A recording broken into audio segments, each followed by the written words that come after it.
வணக்கம்.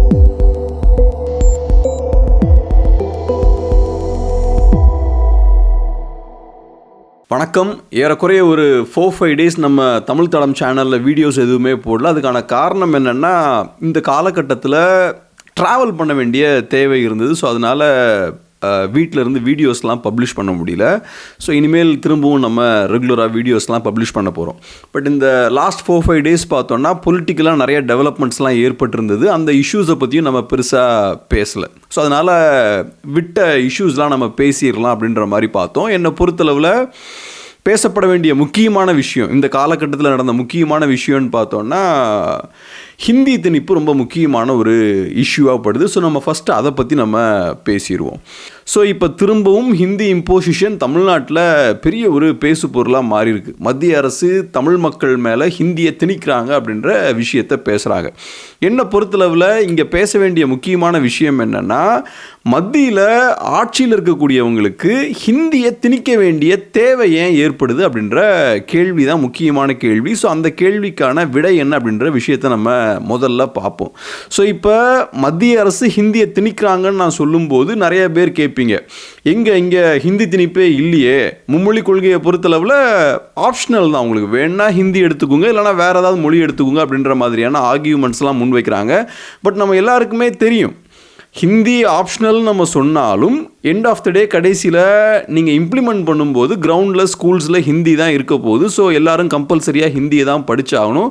ஸோ நம்ம இது நிஜமாகவே திணிப்பு தானா திணிப்பு இல்லையா அப்படின்ற விஷயத்தெல்லாம் பேசி டைமை வேஸ்ட் பண்ண வேண்டாம். முக்கியமான கோர் இஷ்யூக்கு நம்ம போயிடுவோம். சென்ட்ரல் கவர்மெண்ட்டை பொறுத்தளவில் ஏன் ஹிந்தியை திணிக்க வேண்டிய தேவை கட்டாயம் அவங்களுக்கு ஏற்படுது அப்படின்ற விஷயத்த ஒரு ஹிஸ்டாரிக்கல் பாயிண்ட் ஆஃப் வியூவிலேருந்து நம்ம பார்ப்போம். முதல்ல நம்ம புரிஞ்சிக்க வேண்டிய விஷயம் என்னென்னா, ஹிந்தி திணிப்பு அப்படின்றது இப்போ ஏதோ புதுசாக நடக்கக்கூடிய ஒரு விஷயம் கிடையாது. இந்தியாவுக்கு விடுதலை கிடைக்கிறதுக்கு முன்னாடியே நேரு அவர்களும் சரி, காந்தி அவர்களும் சரி, ஹிந்திக்கு அவங்க அதிகப்படியான முக்கியத்துவம் கொடுத்தாங்க. ஹிந்தியை பெரிய லெவலில் மற்ற மக்கள்கிட்டையும் எடுத்துகிட்டு போகணும், நான் ஹிந்தி ஸ்பீக்கிங் பீப்புள்கிட்டையும் ஹிந்தியை கொண்டு போகணும், ஹிந்தியை ப்ரொமோட் பண்ணணும் அப்படின்ற ஒரு மைண்ட் செட்டில் தான் அவங்க இருந்தாங்க. அவங்களோட ஓவரால் பிளான் என்னவாக இருந்ததுன்னா, அந்த காலகட்டத்தில் பிரிட்டிஷ்காரங்க ஆட்சி பண்ணும்போது இந்தியாவோட அஃபிஷியல் லாங்குவேஜ்னு நம்ம பார்த்தோன்னா இங்கிலீஷ், ஹிந்தி, உருது இந்த மொழிகள்லாம் இந்தியாவோட அஃபிஷியல் லாங்குவேஜஸாக இருந்தது. அதில் குறிப்பாக ஆங்கிலத்துக்கு அதிகப்படியான முக்கியத்துவம் கொடுக்கப்பட்டது. ஸோ நேருவும் காந்தியும் என்ன யோசிச்சாங்கன்னா, இந்தியாவுக்கு விடுதலை கிடைத்ததுக்கப்புறம் இங்கிலீஷை ஹிந்தி ரிப்ளேஸ் பண்ணணும் அப்படின்ற மாதிரி யோசிச்சாங்க. ஸோ அதனால் இந்தியாவுக்கு விடுதலை கிடைக்கிறதுக்கு முன்னாடியே அவங்க ஹிந்தியை ப்ரொமோட் பண்ணக்கூடிய வேலைகளில் ஈடுபட்டாங்க. அதோட ஒரு தொடர்ச்சியாக 1937 மெட்ராஸ் பிரசிடென்சியில் ராஜாஜி அவர்கள் சிஎம் ஆனதுக்கப்புறம் ஹிந்தியை அவங்க கம்பல்சரி ஆக்குறாங்க. ஸ்கூல்ஸில் ஹிந்தியை கம்பல்சரி ஆக்குறாங்க. இது பெரிய ஒரு பிரச்சனையாக போய் முடியுது. தமிழ்நாடு முழுக்க நிறையா போராட்டங்கள் வெடிக்குது. அதுக்கப்புறம் ரிவர்ஸில் போகிறாங்க. செகண்ட் வேர்ல்டு வார் ஸ்டார்ட் ஆகுது. 1940 ஹிந்தி ஆப்ஷனலாக மாற்றப்படுது. அதுக்கப்புறம் இந்தியாவுக்கு ஃப்ரீடம் கிடைக்குது. திரும்பவும் காங்கிரஸ் பார்ட்டி ஹிந்தியை இம்போஸ் பண்ண முயற்சி பண்ணுறாங்க. 1948 திரும்பவும் ஹிந்தியை அவங்க கம்பல்சரி ஆக்குறாங்க. அதுக்கப்புறமும் பார்த்தோன்னா மக்கள் மத்தியில் பெரிய ஒரு பேக்லாஷ் வருது. தமிழ்நாடு முழுக்க நிறையா போராட்டங்கள்லாம் வெடிக்குது. திரும்பவும் 1950 ஹிந்தி ஆப்ஷனலாக மாற்றப்படுது. இப்போ பிஜேபியும் காங்கிரஸ் பார்ட்டி அந்த காலகட்டத்தில் செய்த அதே தவிர அவங்க பண்ணுறாங்க. தமிழ் மக்கள் மேலே ஹிந்தியை திணிக்கக்கூடிய முயற்சிகளில் அவங்க ஈடுபடுறாங்க.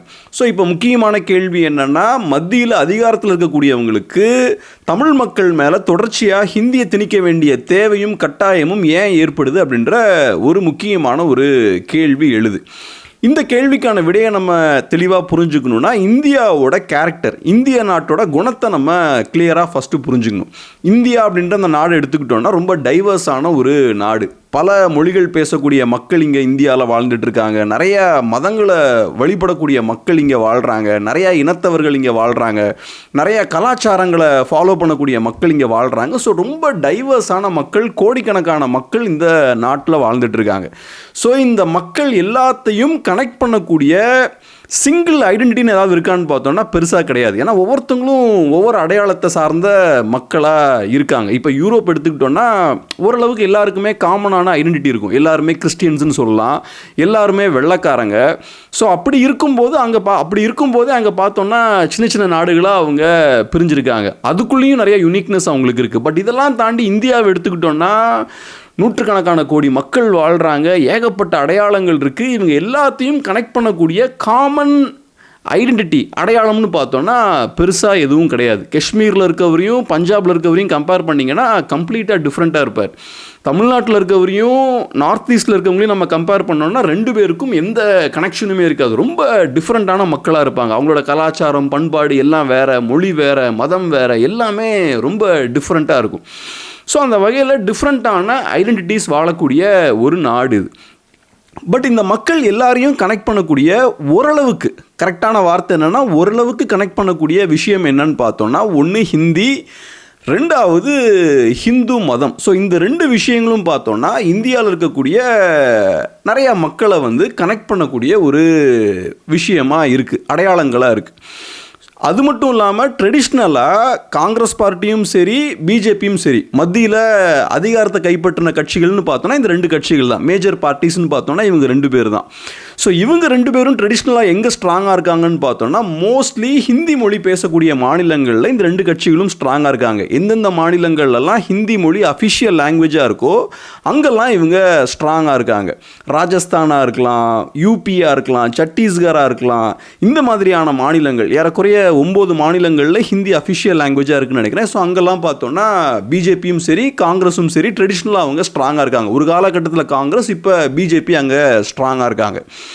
அதுபோக இந்த கட்சிகள் எங்கெல்லாம் ஹிந்தியோட இன்ஃப்ளூயன்ஸ் அதிகமாக இருக்கோ, எந்த மாநிலங்களெல்லாம் ஹிந்தியோட தாக்கம் அதிகமாக இருக்கோ அங்கேயும் அவங்க ரொம்ப ஸ்ட்ராங்காக இருக்காங்க. குறிப்பாக குஜராத்தாக இருக்கலாம், மகாராஷ்டிராவாக இருக்கலாம், வெஸ்ட் பெங்காலாக இருக்கலாம், ஒடிசாவாக இருக்கலாம். இங்கெல்லாம் அங்கே யுனிக்கான மொழி இருந்தாலும் அதை தாண்டி ஹிந்தியும் பார்த்தோன்னா ஹிந்தியோட தாக்கமும் இந்த மாநிலங்கள்லாம் அதிகமாக இருக்கும்.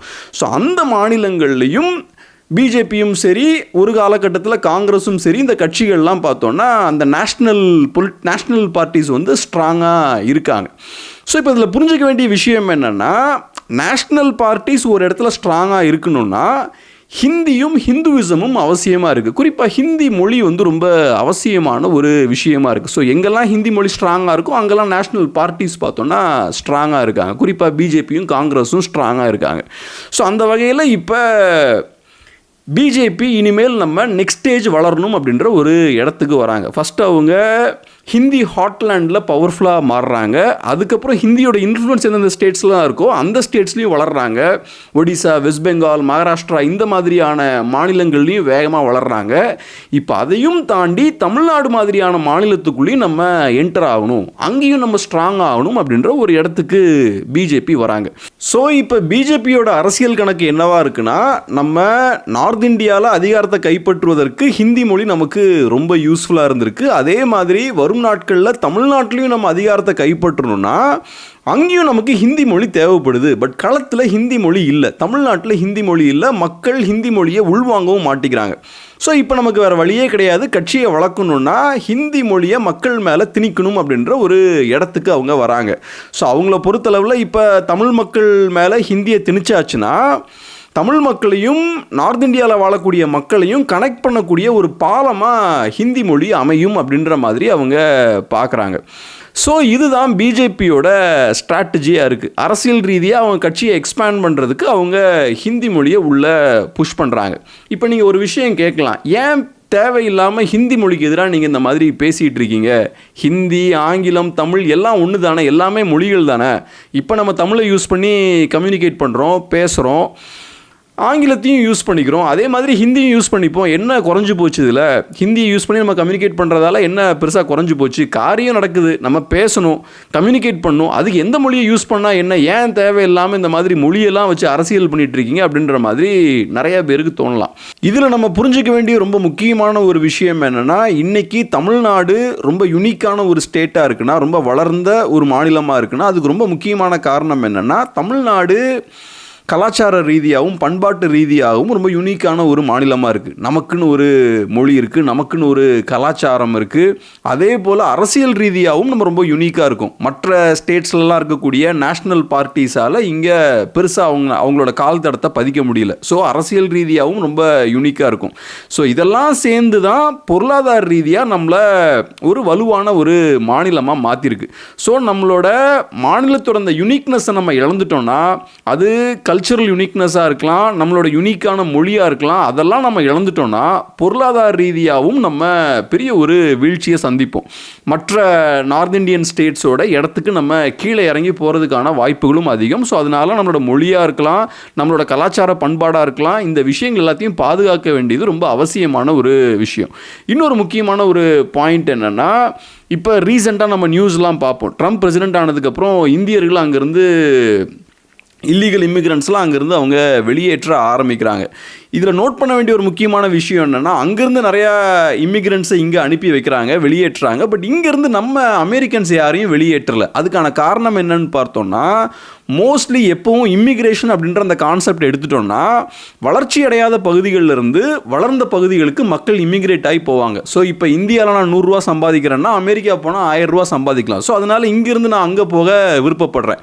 பட் அமெரிக்கர்கள் யாரும் அங்கேருந்து இங்கே பெருசாக வரமாட்டாங்க. ஏன்னா அங்கே ஏற்கனவே அவன் 1000 ரூபா சம்பாதிச்சுட்டு இருக்கான். ஸோ ஏன் இங்கே திரும்ப வரணும்? 100 ரூபாய்க்காக இங்கே வர வேண்டிய தேவை அவனுக்கு இல்லை. அதனால தான் இந்தியர்கள் அமெரிக்காவுக்கு போகிறாங்க, ஆப்பிரிக்காவுக்கு அவங்க போகலை. இதே லாஜிக் இந்தியாவுக்குள்ளேயும் அப்ளை ஆகும். இப்போ நார்த் இந்தியன்ஸை பொறுத்தளவில் அங்கே இருக்கக்கூடிய பெரும்பான்மையான மாநிலங்கள் பார்த்தோன்னா தமிழ்நாடு அளவுக்கு பெரிய வளர்ச்சி அடையாத மாநிலங்களாக இருக்குது. ஸோ அங்கே இருக்க மக்கள் ஏகப்பட்ட பேர் இப்போ நிறையா உள்ளே வந்துக்கிட்டே இருக்காங்க தமிழ்நாட்டுக்குள்ளே. ஓரளவுக்கு அவங்களோட இன்ஃப்ளோவை ஸ்டாப் பண்ணுறதுக்கு நம்மளோட மொழி பார்த்தோன்னா ஒரு இயற்கை அரணாக அமைஞ்சிருக்கு. நம்மளோட மொழியாக இருக்கலாம், கலாச்சாரம் பண்பாடாக இருக்கலாம், இந்த விஷயங்கள்லாம் ஓரளவுக்கு நார்த் இந்தியன்ஸோட இன்ஃப்ளோவை ஸ்டாப் பண்ணுறதுக்கு ஓரளவுக்கு யூஸ்ஃபுல்லாக இருந்திருக்கு. இப்போ நமக்கு மட்டும் யூனிக்கான ஒரு மொழி இல்லைன்னா எப்படி அவங்க குஜராத்தில் ரொம்ப ஈஸியாக எந்த யோசனையும் இல்லாமல் போவாங்களோ அதே மாதிரி இங்கேயும் நிறைய பேர் வர ஆரம்பிப்பாங்க. ஸோ இப்போ அந்த வகையில் பார்க்கும்போது ஏதோ ஒரு வகையில் அதிகப்படியான இமிக்ரேஷனையும் ஓரளவுக்கு இது நம்மளோட அந்த யூனிக்னஸ் ஸ்டாப் பண்ணி வச்சுருக்கு. ஸோ அந்த வகையில் நம்ம மொழியை இழந்தாச்சுன்னா ஏகப்பட்ட பிரச்சனைகள் வர ஆரம்பிக்கும். ஸோ இன்றைக்கி நம்ம ஹிந்தியை கற்றுக்குறோன்னா தமிழ் மக்களுக்கு அது பிரயோஜனமாக இருக்கோ இல்லையோ, வெளியே இருக்கவங்களுக்கு அது ரொம்ப யூஸ்ஃபுல்லாக இருக்கும். தமிழ்நாட்டுக்குள்ளே வரதுக்கு அது ரொம்ப யூஸ்ஃபுல்லாக இருக்கும்.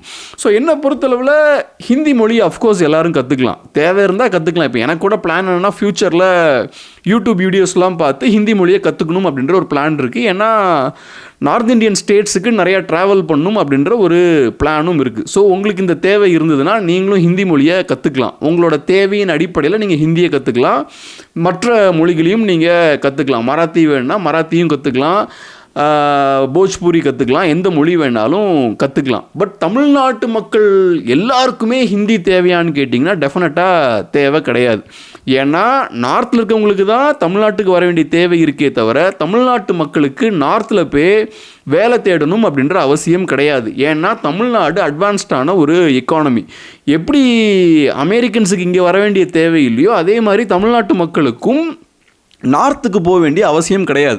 தமிழ்நாட்டில் வாழக்கூடிய ஒரு சின்ன குரூப், ஒரு சின்ன செக்ஷனுக்கு வேணால் நார்த்துக்கு போக வேண்டிய அவசியம் இருக்கலாம். ஏன்னா இப்போ டெல்லி மாதிரியான தலைநகரங்களில் சில இடங்களில் அரசு சார்ந்த துறைகளெல்லாம் ஹிந்தி தெரிஞ்சால் பெட்டராக இருக்கும் அப்படின்ற ஒரு விஷயம் இருக்குது. ஸோ அதனால் ஒரு குறிப்பிட்ட ஒரு செக்ஷன் தமிழர்களுக்கு ஹிந்தி மேபி தேவைப்படலாம். அவங்க அஃப்கோர்ஸ் அவங்க தேவையின்படி அவங்க ஹிந்தி கற்றுக்கலாம். பட் பெரும்பான்மையான தமிழர்களுக்கு டெஃபினட்டாக ஹிந்தி தேவை கிடையாது. ஸோ அதை மீறி ஹிந்தியை தமிழ்நாட்டு மக்கள் மேலே இம்போஸ் பண்ணால் தமிழ்நாட்டுக்கு பெரிய நிறைய பாதிப்புகளெல்லாம் ஏற்படுத்தும். என்னை பொறுத்தளவில் டெஃபினட்டாக பிஜேபியால் ஹிந்தியை தமிழ் மக்கள் மேலே திணிக்கலாம் முடியாது. எப்படி காங்கிரஸ் பார்ட்டி நிறையா தோல்விகளை அவங்க ஃபேஸ் பண்ணாங்களோ அதே மாதிரி பிஜேபியோட இந்த முயற்சியும் பெரிய ஒரு தோல்வியில் தான் போய் முடியும். பட் இருந்தாலும் நம்ம சொல்ல வேண்டிய விஷயங்களை சொல்லி தான் ஆகணும், பேச வேண்டிய விஷயங்களை நம்ம பேசி தான் ஆகணும். ஸோ ஹிந்தி திணிப்பு அப்படின்ற இந்த குறிப்பிட்ட இஷ்யூவை பொறுத்தளவில் ரொம்ப முக்கியமான ஒரு இஷ்யூ. தமிழ் மக்கள் எல்லாத்தையுமே பாதிக்கக்கூடிய பொட்டன்ஷியல் இருக்கக்கூடிய ஒரு இஷ்யூ. ஸோ அதனால தான் இதை பற்றி நம்ம முதல்ல பேசிடுவோம் அப்படின்ற மாதிரி யோசித்தோம். உங்களுக்கு இது ரொம்ப யூஸ்ஃபுல்லான ஒரு வீடியோவாக இருந்திருக்கும்னு நம்புகிறோம். டெஃபினட்டாக உங்களோட வியூஸையும் கண்டிப்பாக ஷேர் பண்ணுங்கள், எல்லா கமெண்ட்ஸையும் நாங்கள் கண்டிப்பாக படிப்போம். அதே போல் சேனல் சப்ஸ்கிரைப் பண்ண மறந்துடாதீங்க. ரொம்ப நன்றி.